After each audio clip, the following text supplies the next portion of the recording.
or reading is information download, and if you're reading actively, you're pushing back with the author. But you take one of those away, you're not as complete. The problem is people today aren't doing the reading, and thus they're conversing as a lower level, and then often they don't write. And if they do write, it's a text message or ill-informed X post.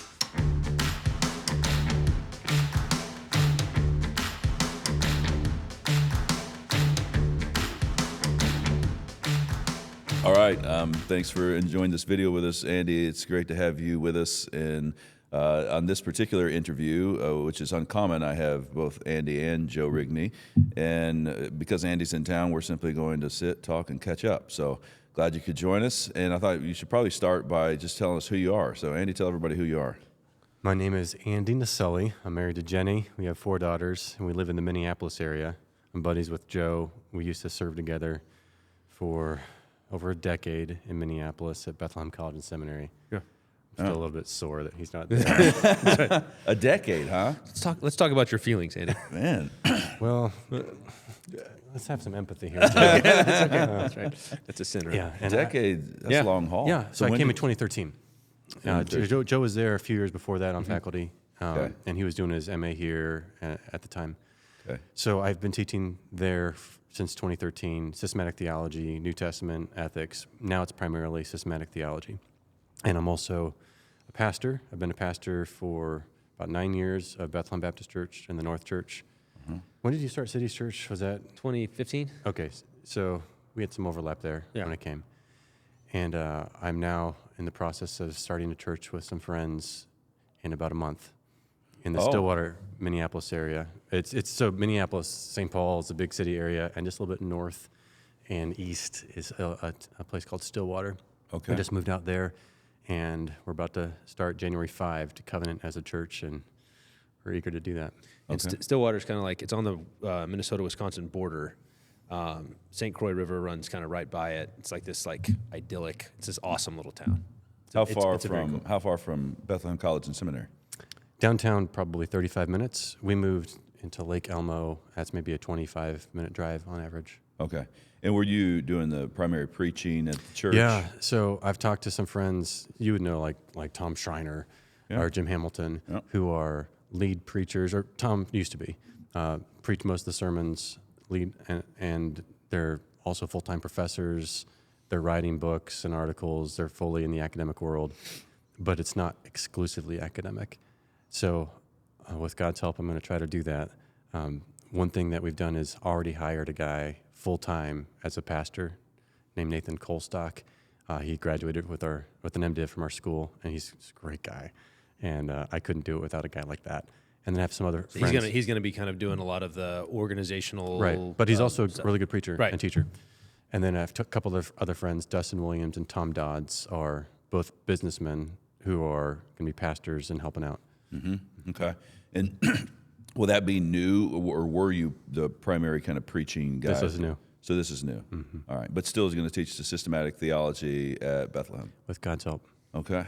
And, so Andy's kind of interesting because of how many different disciplines, theological disciplines, you've kind of lived in, right? So you got a PhD. Your first PhD was in systematic historical theology. We were talking about Keswick. Keswick theology. Keswick theology. I want to talk to you about Keswick. That's good. You didn't say Keswick. So Yeah, no. What's the experience? It's, the PhDs come out. Let's all show our PhDs. So when we I know was how reading to say the word Keswick. Von Maastricht the other day, and so let go, let God, that kind of thing. But then you also got a PhD in New Testament, Romans 9 to 11. Is that right? Okay. Where are the PhDs from? First is from Bob Jones University in Greenville, South Carolina. Okay. And the second is from Trinity Evangelical Divinity School in Chicago. Yeah, I started at Trinity for my MDiv. Did you get kicked out? 20 hours. Well, I did all distance. Okay. So I entered in. I was 22. What am I? 20. I'm 22 years old, right out of college, and I'm not Calvinistic, right? I'm just don't really know what I think about that. And I entered into Trinity and took a class from John Gerstner, who was already with the Lord, if you know Gerstner, audio files of John Gerstner on Jonathan Edwards. I mean, I go straight into like freedom of the will, religious affections, faithful narrative. I'm just in the dregs of it, just swallowing that down as a 22-year-old, getting shaken. So that was basically my Trinity experience was a lot of Edwards up front. And then you served for a long time, or like Don Carson's kind of like been a scholarly academic mentor of yours. I worked for him for about a decade. Yeah. And then we've worked on projects since then. The big one right now, we're co-authoring the 3rd edition of Exegetical Fallacies. So I'm hoping to submit that manuscript in about a month. Okay, nice. Now you're here. Well, you're going to do all sorts of things when you're here, but one of the kind of main things is to get you out for NSA. So Joe and I both teach at New St. Andrews College. We teach the freshmen, Lordship. We basically teach the same content. We cut the baby in half when they show up. He takes half of the students. I take half the students. And there's a little rivalry going on, right? It's pretty. Little. I mean, I would say it was like when they said it was like it's a little rivalry. But you start talking to some of the students, and it's like, oh, they're playing for keeps. Wow. Yeah. Which is good. Like long knives breaking out. Like cut. yeah, that's right. And but you're going to speak at Disputatio, a weekly meeting at New St. Andrews, and you're going to be addressing your recent book. So can you give us a lay of the land on the recent book? Why'd you write it? What is it? It's called How to Read a Book, Advice for Christian Readers, published by Canon Press. And the lecture is going to just be on an aspect of that, which is how to read at different levels. Okay. And I wrote it because I teach students how to read for a living, and I thought it would be good to just write it out, what I've been telling them for all these years. And they don't. I mean, I've said the same thing. Like, what do? I teach college students how to read because they don't know how. And the level thing is actually something I think I learned. Well, I mean, it was in Adler. Adler wrote a book called How to Read a Book that was kind of like this thing. But you kind of like dialed that in terms of like what does it actually mean to read at different levels. So I'm looking forward to. I'm interested. What's the continuity, discontinuity spectrum with Adler's work? How to read a book? Yeah. Have you read Adler's book? Yeah. So it's 400 plus pages, pretty dense, very technical in some chapters, and dry, and definitely not Christian. There's not a Christian worldview at all in there. He wrote it when he was not a Christian, didn't profess to be one, and it's old. So it's I don't mean to say that because something's old, it's not relevant anymore. Of course not. But people today have different questions about reading, given the iPhone and social media and what that's done to our brains and how we think about reading. And so I try to bring all that in and have a Christian perspective that's more concise, more interesting, more understandable, more lists. Lots of lists. You like them lists, man. Oh, you got lists? Oh man, this guy is like a list making machine. You're like like the Baptist preacher thing where you like drop 3 P's in a poem on somebody? I don't alliterate. He on purpose. doesn't. He doesn't. I don't want to be Must cute. be a Southern I Baptist want to thing. be clear. Yeah. Well, you brought up. Do you get into technology? Because I'm finding. I mean, we're all three of us teach students. I don't know what class you teach. If you're I'm a mostly freshman. teaching the 3rd and 4th year MDiv for the Seminary guys, Okay. but I also teach some other stuff. Well, it's you can start to track what's going on between tech and people's, particularly their writing ability, but then their reading ability as well. Like, do you get into like, should we continue to read, or can we just listen to Audible all day long? It's not either or. Yesterday I graded 14 research papers for Systematic Theology. It's their first. It's ST1, so it's their first paper they wrote for me. I was in a bad mood yesterday. Wait, you were in a bad mood I was in a before bad you mood before you after I graded the papers. after Yeah. you graded it. Okay. There was one paper where, like, most of the bibliography was podcasts and like YouTube interviews. I'm thinking this is a research paper. So I'm finding that students today, younger ones, they grow up doing theology on YouTube and podcasts, and they don't think in terms of books and journal articles. Yeah. So that's discouraging to me. And they flatten them all out, right? Sources are sources are sources. Right. Actually, I was talking to a student who, they said, "Hey, I need you to go do this, fill this out, do some research on this," and so he went and just asked. He just asked Alexa all the questions. Yeah, people think research means I Googled it. Yeah, Yes, right. But some of the papers were phenomenal. So I don't want to say it was all bad. It's just a few stood out. It's like, oh, come on. This is a graduate level. But yeah, I think what's happened is we've grown up with different media, and it changes how we try to think about approaching a topic. We're about the same age, I think, in our 40s. Just turned 40. You're had a a young birthday. boy. Okay. I just turned 40. Just right. turned 40. I like having friends that have already entered into the 40s in front of me. All right, to so I'm grease 44, the 42. skids. 42. Yeah. So maybe you were like this. When I was doing my first PhD, I would hole up in an apartment without internet access, didn't have a cell phone, and I would study for 8 to 10 hours straight, reading print books, and that was a normal day. Do you guys have a memory of? Yeah. Okay. Today, that almost never happens unless I'm on vacation in a place without Wi-Fi and have a free day. The reason is, if I finish a demanding chapter, I almost instinctively want to retreat to refresh my email or refresh X or something like. That's the temptation that didn't exist then, and that shows that I'm weaker because of it. I hate that. Yeah, I'd love to game that out. I do think it's a muscle. I mean, it's like if you don't work the muscle, then it's not going to grow. And sustained thought is a thing. Now, and I feel like there's a little bit of a challenge here because I can feel we're doing a podcast, so people are gonna be like, what are these idiots doing? What are these egghead types talking about, lamenting? Do you want us to watch your podcast or not? And we're going to tweet it when we're done. Yeah. And so people are gonna have to get on Twitter to find it. So but I am still very sympathetic to this idea of sustained thought and not being able to do it. It actually requires getting in there. Francis Bacon talks about 3 skills that come together to make you a full man. So one of them is reading. Another one is conversing, talking about what you read and ideas. And the third is writing. And it says any one of those without the others makes you incomplete. But when you do all 3 of those, full package. So writing makes you more precise, exact. Conversing helps you understand ideas, get feedback, push back.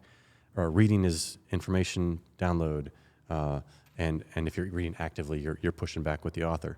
But you take one of those away, you're not as complete. The problem is people today aren't doing the reading, and thus their conversing is a lower level.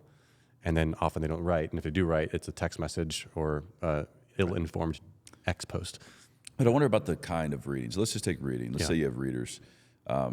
Something that I picked up from Doug about his reading habits that I've sought to employ now for maybe a year to see if I could do it is he has a stack of books. And he's like, there'll be times where I read more, but the plan is to read 2 pages a day out of each book. And then, as Doug, pretty robust writing and pastoring and all that stuff, but doesn't have like a designated time, at least in the week, during the kind of the day, the work day, to read. It's just so if there's a moment in the calendar, then I read 2 pages and read 2 pages to the next one, read 2 pages to the next one. And I was like, get out of town. And so in doing it, there's these weird advantages. I'm wondering about advantages and disadvantages. Weird advantages are short-term memory. So like, because you hit it every day and you hit 2 pages, your brain's like kicking back and remembering where you were, like kind of got this quick upstart kind of thing. And I think because you're in 10 sources, you have this weird metaphor thing. Like you'll see types and commonalities between these and ways these kind of pieces of the recipe go together. But it's not sustained thought. It's not this. When you talked about research days, I remember I'm going to take out 70 pages or 100 pages in this one sitting of this one book and kind of listen to this guy talk. So I wonder if does that come up in your book, or what are both of your guys' thoughts on this particular method? One, it reminds me of Greg Beale, G.K. Beale. You know that name? He read N.T. Wright's book on the resurrection, which is huge, in increments of brushing his teeth in the morning and evening. He would just leave it open in his bathroom and take a piece. That's how he read the whole thing. He said that in an interview with Mark Dever. So that strikes me as really weird. I remember Piper said this. I think, did he say he took down Edwards in Sunday nights? I mean, that's different. That's not why we're brushing your teeth. Okay, but brushing your teeth is another level. So what you just described is what I talk about in my book as systematic reading, where it's the most demanding type of reading, where you are factoring in everything you've read and synthesizing it. That's so difficult to do. And it sounds like what Doug is doing there is that type of reading. I don't think I'm wired to do that. For me to actually gain from a book, I need to X-ray it and do the whole thing and follow it through. But to just do 2 pages at a time, I'd be like a big train that's trying to start for like 60 seconds a day, and it never gets up to full speed. That's how I'm wired. Yeah. So that would be hard for me. Yeah, I can't do them. I couldn't do that. The dip in, dip out of 10 things at a time daily. I could do like 3 or 4 books at a time, Yes. but it would be like Yeah. I got to read a couple of chapters. I'm going to get into this. I'm going to like work It's like the it through. McShane Bible reading plan, where you're reading 4 places in the Bible same day. Yeah. Yeah. And you see connections that you wouldn't see otherwise because of that. Yeah. That's what you're talking Yeah, about. I can do that. This is very interesting, and I wonder about the type. So I recently rebelled from the system, and I took. I'm reading Sorokin's "Crisis of Our Age." This is a Russian author, and I was like, I'm just going to read this whole book. I'm abandoning. I'm abandoning this scheme, but I'm interested about like when it comes to like working out. Some guys go, I'm just a chest guy. I'm a leg guy. I'm a cardio guy. I'm a heavyweight guy. But then there's also like, but you can do this other thing, and if you did, what might happen? Like I'm wondering in the advantages and disadvantages of the various ways of reading, because over doing it for a year, I think maybe a year now, has created weird, like in writing, I have more sources to draw upon. But there's a bunch of stuff in the leaf mold, right? There's a bunch of stuff, and it's weird, and I can see particularly how like metaphors and seeing types. It's like a typological. So maybe drift into your hermeneutics. You're a big hermeneutics guy. Yeah. My suspicion is maybe like a John MacArthur type of hermeneutic. Give me a strong grammatical historical. Give me a book. Like, don't distract me. Do not bring Twitter into this. Block out Twitter. I'm going line by line. I want to see it, And if you go Jim Jordan on the other side, give me like some crazy typology that's like, Absalom is a son of David who died on a tree and got a spear in the side, and you know what I mean? Like that's like Jesus. You're like, whoa, would be kind of being able to dance all over the keys. I wonder if there's wisdom in saying this is who I am and trying to force myself to do some things that are uncomfortable in my reading habits. What do you guys think? I think it'd be a super interesting dissertation for someone to look at. Like, could you get enough data about the reading habits of different theologians or pastors to figure out if there's something to, the sort of guy who just is like, I read a book at a time and I read straight through it. And then the sort of guy like Doug, who's all over the place, and does that have any effect on their writing, ministry, theology? I think that's actually kind of interesting. I could see something like there's not more than those 2 options, like what you described. You can be working through a dozen books, but not just do 2 pages at a time. So true. Yeah. That's the thing that I'm stuck on. It'd be like I'm going to listen to one of your sermons in 2-minute increments for the next week, and you'd reply that's not how you're supposed to take in a sermon. You're going to miss stuff. You're going to forget what I said. You're not going to see how it fits together. Some writing is like that, where if you take it in short increments, you're going to miss stuff. So I don't know if that's doing under the author as the author would want you to do it. Yeah. Yeah, I can see that. I can see that. I do think it's a mental thing. I think like people's personality. Like Doug doing that just totally makes sense. Mm-hmm. And it is funny with him because he'll just sit there and be reading, but then you can walk in and knock on his door, and he'll look up and talk to you for a minute, and then he'll just go right back to it. And I think he just picks right back up and doesn't, like he doesn't phase him. Is he unflappable in the distractions? Yeah, like and Yeah, he's able to jump. Right? You have a sign on the door. Thou shalt not pass Yeah, my that's right. front door. I actually do have like 5 different signs for my door. Yeah. Researching, Yeah. in an interview, You got because if I actually want to get writing done or something, or he can do the same thing with writing. He'd be writing something, and then he can just dip in and out. And I'm not that way. I need to be able to. In our whole marriage, I've got a rule: if my fingers are moving on the keyboard, don't talk to me. That's right. I actually am practical, like on the dad side of things. I found the same. Like if I'm writing, it's if a fly goes by, it's like I lost the paragraph. Like I can easily get distracted. Reading, particularly depending on what you're reading, if you're not doing the terribly heavy reading, is much easier to just go boom. And so, like after dinner, kids doing homework, I post up in the living room, post up somewhere where it's very accessible, and you're reading a book. Even the little kids, I think the interpretation of like younger kids and dad's on his laptop, even if they know he might be writing, it's like, what's dad doing? Like scrolling on Facebook. Like it doesn't appear. But if you're reading a book, it's like, this is dad's a healthy human being who's reading. And then when they interrupt, just shutting it down, be like, you can break away and give them full attention, and then pop back to reading. And that, have your study. I can have study time done away, but I found it doesn't work well if I'm trying to draft a dissertation in the presence of my children or whatnot. Doesn't work. I wonder about the exegetical thing. You mentioned have you guys picked up on the way one exegetes the text being related to the way one exegetes the world, and kind of the way one engages people in the world? Do you have any thoughts on this? Like, I'll give you my 2 cents, see if any resonates. If you go strong grammatical historical, it's very interesting. You meet somebody and they're kind of like, they meet the person and they're thinking about who the person is and what kind of truth this person might need to have. Like, it's like I'm doing a very just kind of a linear exegetical work of the person, and then here's the truth you need to go to. Where typology can have this breadth of it, like understanding more people, more kinds of people and what they're into, and almost being a little bit more comfortable with people's weird proclivities that don't fit the form. Have you guys, any thoughts there? Have you sensed that? Yeah, I'm guessing you two are a little different than I am on this one. We've talked about Jim Jordan and even Jonathan Edwards. Lightheart. And seeing typology everywhere. Yeah. So I'm probably a little more traditional in that way. But no, we're traditional. You're modern, man. Okay. Oh, I'm just kidding. Wow. What do you make? What do you make of the Absalom thing here? Have you heard me do the Absalom? I've done this with students at NSA, and I'll just point out. I'm like, okay, I prepare people. I have no idea what this means. I'm just saying. I'm reading the text. I'm looking at the text. Absalom's the son of David. Jesus is the son of David. Absalom dies on a tree, hanging on a tree. Jesus dies hanging on a tree. Absalom rides a beast to the tree. Christ rode a beast to Jerusalem. And then dart spears through the side.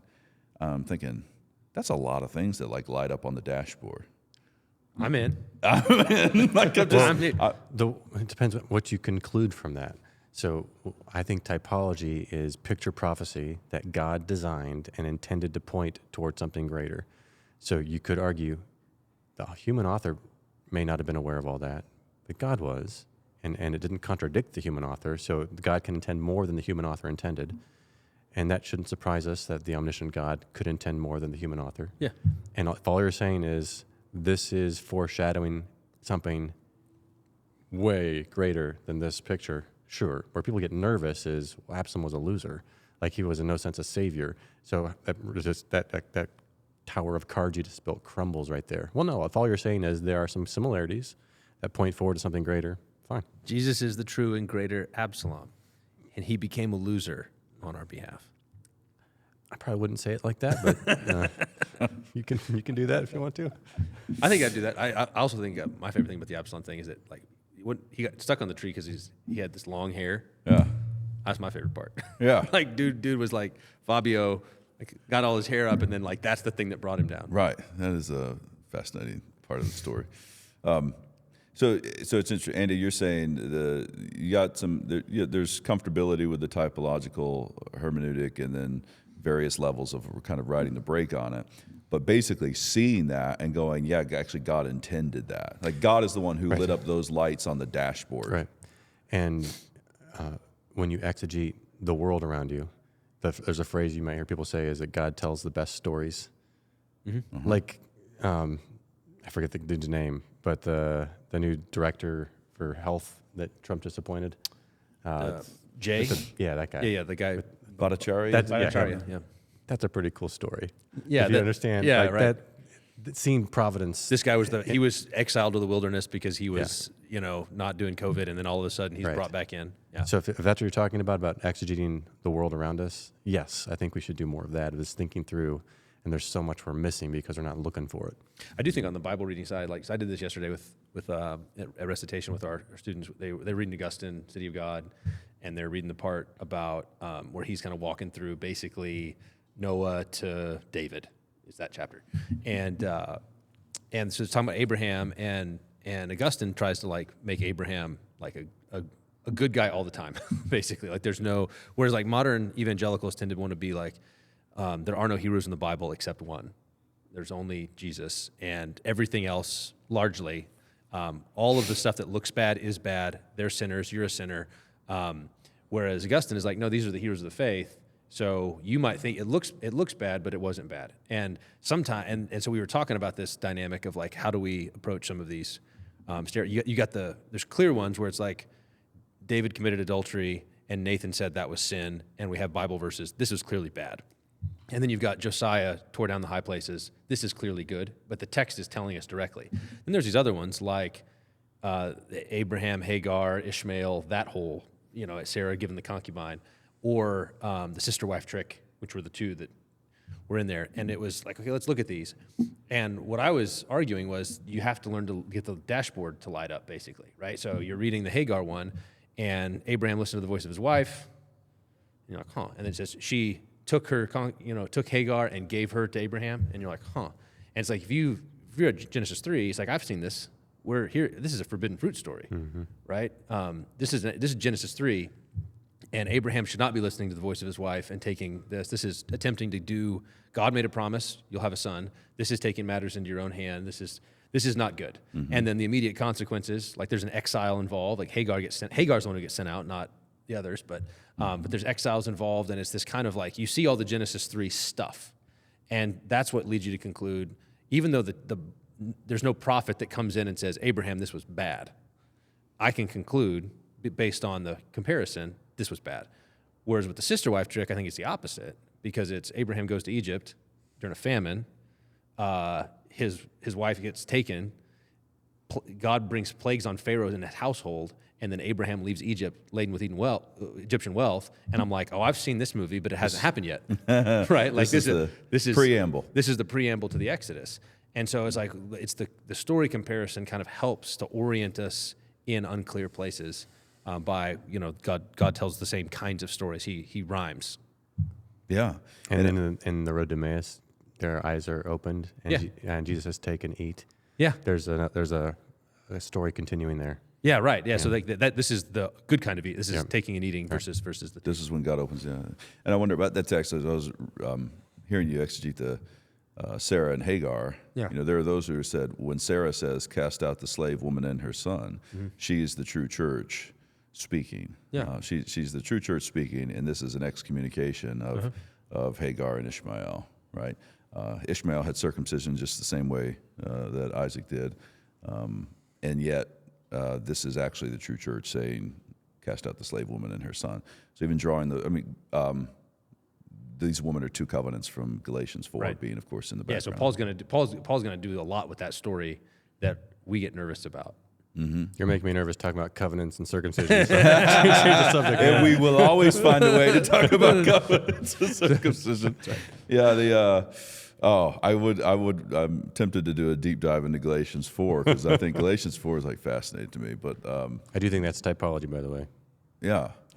Yeah. Do you take? Okay, well, let's do a little bit. So I got one. So this is kind of like when you talk about reading the Bible. I think it's Richard Longenecker has this famous thing where he's basically like, where the Bible does the typology, Jesus is the Passover lamb, right? Paul says that, or something greater than Solomon is here.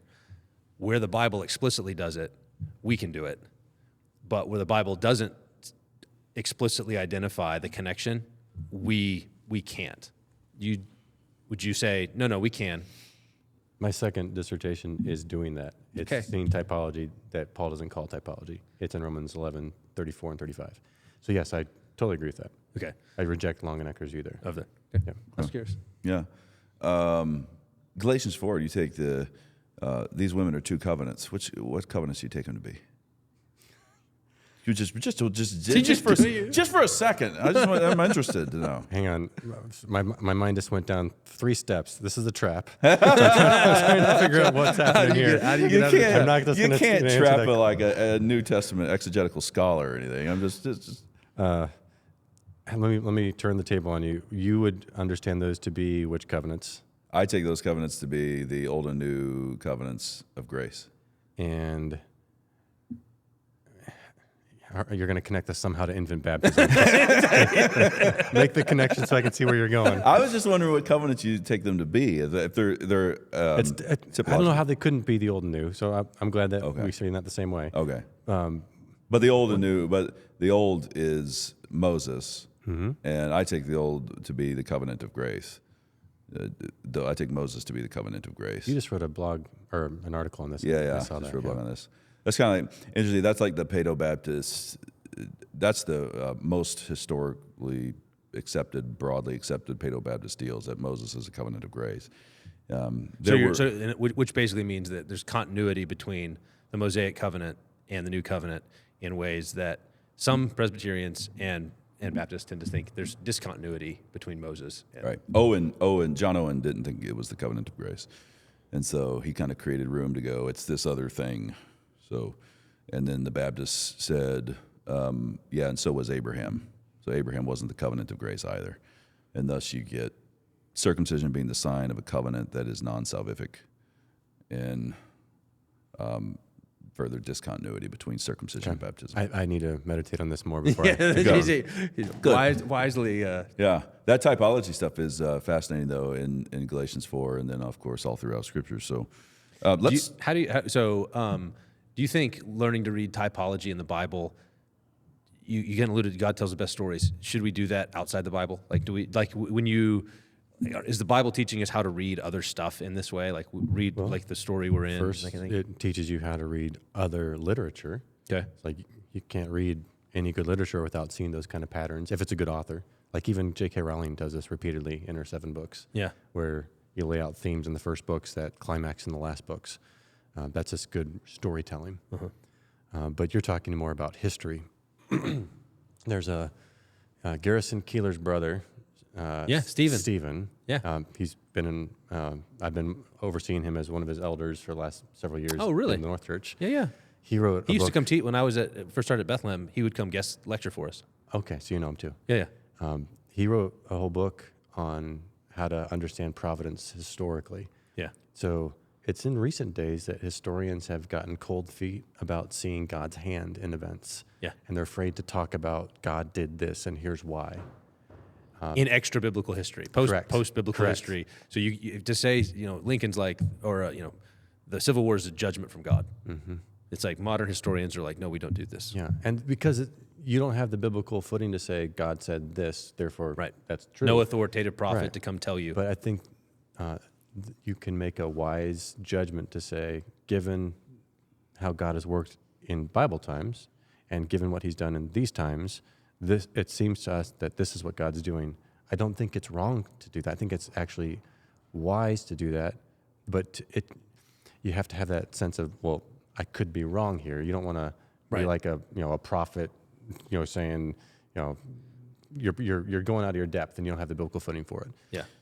So you could do it shallow. You could do it shallow. You could have a shallow understanding of the Bible and a shallow understanding of history or current events, and therefore totally botch this. Mm-hmm. But that doesn't mean if you had a deep knowledge of the Bible and how God works, and you were actually informed about what's happening in the world or what happened in history, to actually make the relevant judgments. Yeah, Doug's article this last week about what to do in this 2 to 4 year reprieve with Trump as president. Yeah, is doing that very thing. It's saying what's happening right now and what should we do in light of it. It's that kind of thing. Yeah, and it makes me think of the need for prayer on both books. If you're going to be reading the Word or if you're going to be reading the world, I find this is not an enlightenment endeavor.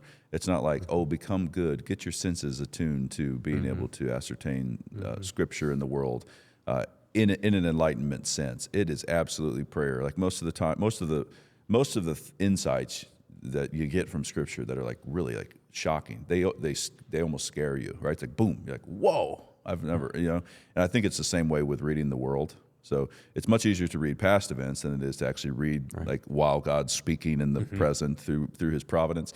But I just there's a guy that came into my office and it was great. He's a young man and no history with Christianity at all.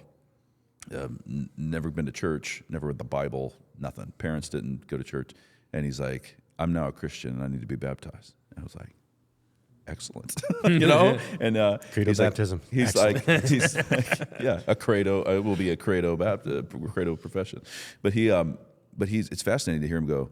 I was just reading Genesis, and he's got all these insights. He's like, and I just found out that Revelation, it tells us that Satan is the snake.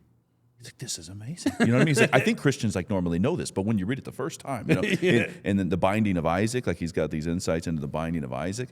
And then he's like, and I ran into one chapter and I didn't know, like it didn't resonate. And I was wondering why it didn't resonate because the other ones had. And I just prayed and I said, Lord, I don't understand this chapter. Please help me understand this chapter.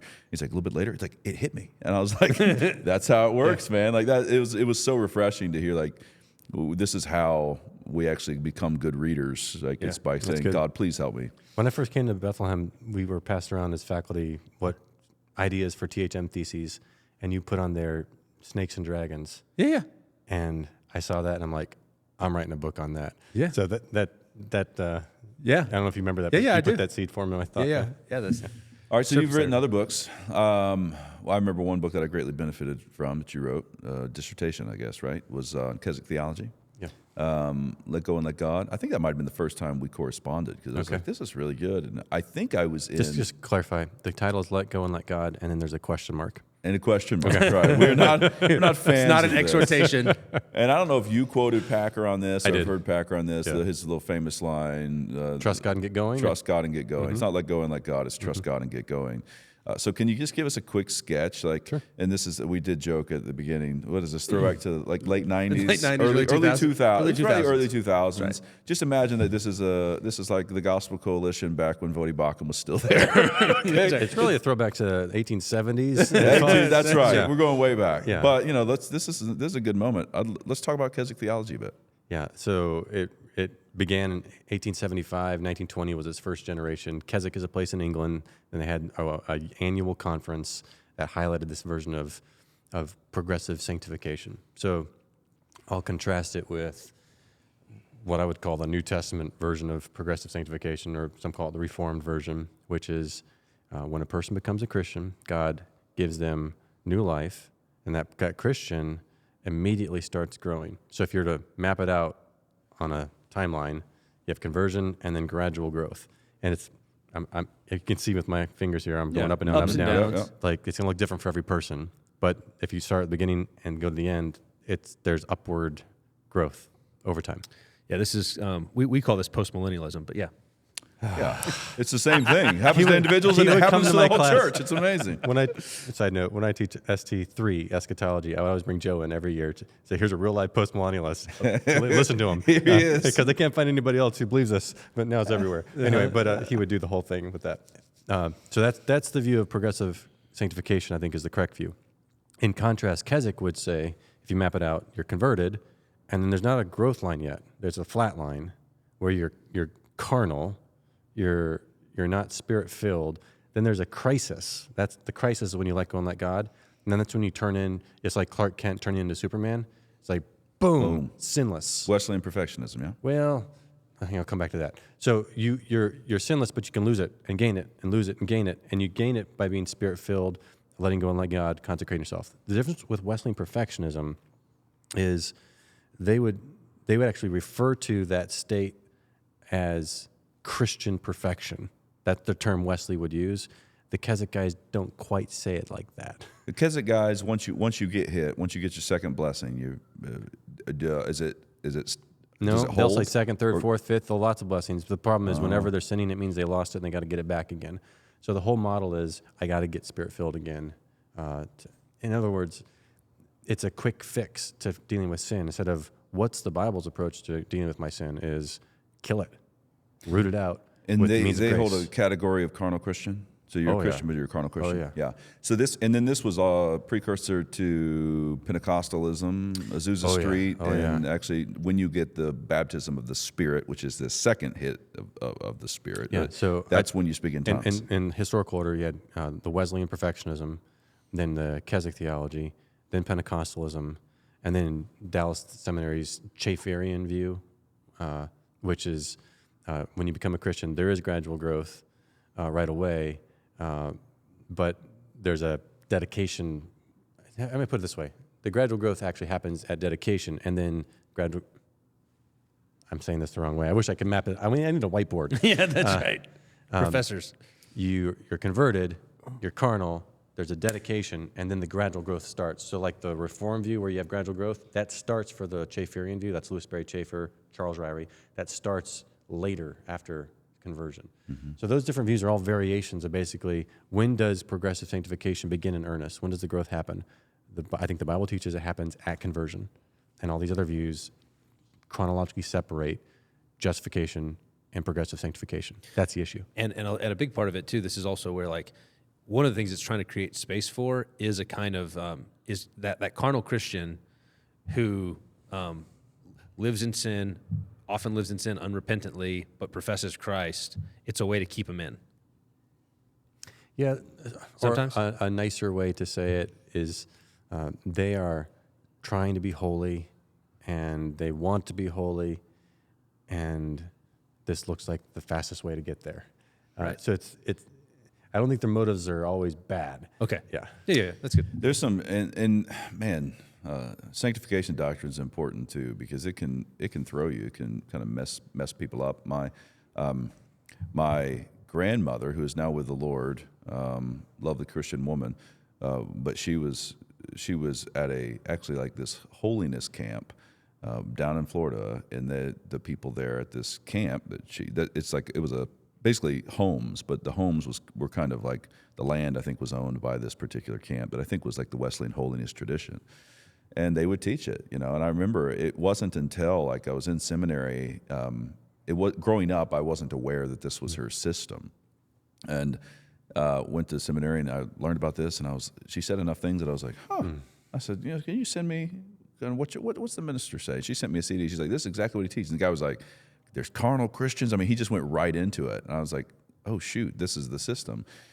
And I thought, if you hold that system, right, if you've gotten hit with your second blessing as a pastor, at least in the Wesleyan perfectionism model, you're not going to confess sin. Like, you're not going to have a time of confession. You can't, because you have now been, you would be indicating that you're still a carnal Christian, And so the whole system gets wonky, because you got carnal Christians that in one sense, people start to game it out. It's like there's nothing they can do until they get hit with their second blessing. And you got these other category Christians that can't admit that they're sinners anymore, can't confess. So parenting, you can't just go, dad was out of line, mom was out of line, forgive us, that kind of thing. So getting this down, kind of the Reformed view of sanctification, your little squiggly line is key. I do. One of my favorite stories, Charles Spurgeon story, but maybe I don't know how long we're going to go, but Charles Spurgeon story was about this Wesleyan perfection guys, sinless perfection, that were teaching in his day, and he saw one of them, I think in a restaurant or whatever the equivalent of a pub or something, and he knew these guys were teaching sinless perfection. And so what he did is he walked up and had a jug of, like a thing of water, and just dumped it on his head, and then he said, the response indicated that the sin nature was still intact. Nice. And I was just like, Nice. I gave that illustration in 2006 when I was an interim pastor, and the head deacon there was very upset that I suggested that was something that was a good thing to do. that was a good thing. This is the acid test. Yeah. That's awesome. So Andy, let's see, you've published that book, Let Go and Let God, ? You've published your most recent book, which is titled what? How to read a book. How to Read a Book, and it's published by Canon Press. You've also published on exegesis. What was that book? Which book are you talking about? I've written about 25 books. 20 or 25. Yeah. Dude, Yeah. What's the one you told me about? How to understand and apply the New Testament. How to Understand and Apply the New Testament. Who's that published by? PNR. PNR. Okay. Well, And that's a you- command. There's like an Old Testament and a New Yeah, Testament Jason version. Droshi does the Old Testament. It's And it's basically like- my theological method. So there are 5 disciplines: exegesis, biblical theology, historical theology, systematic theology, and practical theology. And I break down exegesis into 8 components. So it's those 8 chapters and then the next 4. So it's an introduction to hermeneutics. Great. Yeah. Any other key book that you've written, or any other key place that people should go if they want to hear more from Andy Naselli? ChristTheKing.build, AndyNaselli.com, Bethlehem College and Seminary's website. Those are main ways. Very good. All right. Well, it's been great catching up with you. Glad you're here at Moscow, and hope there's blessings on the rest of your interviews and your disputatio address at NSA later today. Thank you, brothers.